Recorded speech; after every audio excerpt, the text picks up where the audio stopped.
Great Expectations by Charles Dickens. Narrated by Peter Silverleaf.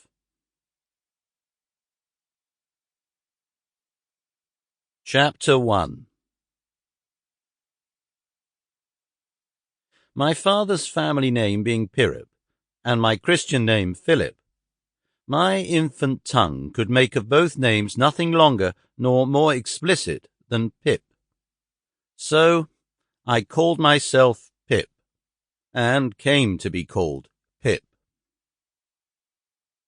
I give Pirrip as my father's family name on the authority of his tombstone and my sister, Mrs. Joe Gargery, who married the blacksmith, as I never saw my father or my mother, and never saw any likeness of either of them, for their days were long before the days of photographs.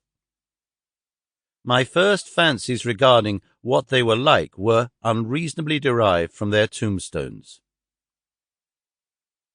The shape of the letters on my father's gave me an odd idea that he was a square, stout, dark man with curly black hair. From the character and turn of the inscription, also Georgiana, wife of the above, I drew a childish conclusion that my mother was freckled and sickly. To 5 little stone lozenges, each about 1.5 feet long, which were arranged in a neat row beside their grave, and were sacred to the memory of 5 little brothers of mine, who gave up trying to get a living exceedingly early in that universal struggle, I am indebted for a belief I religiously entertained that they had all been born on their backs, with their hands in their trouser pockets, and had never taken them out in this state of existence. Ours was the marsh country, down by the river, within, as the river wound, 20 miles of the sea.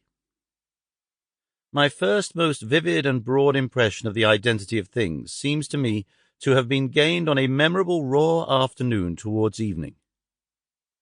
At such a time I found out for certain that this bleak place, overgrown with nettles, was the churchyard, and that Philip Pirrip, late of this parish, and also Georgiana, wife of the above, were dead and buried, and that Alexander, Bartholomew, Abraham, Tobias, and Roger, infant children of the aforesaid, were also dead and buried, and that the dark, flat wilderness beyond the churchyard, intersected with dikes and mounds and gates, with scattered cattle feeding on it, was the marshes, and that the low leaden line beyond was the river, and that the distant savage lair from which the wind was rushing was the sea, and that the Sample complete.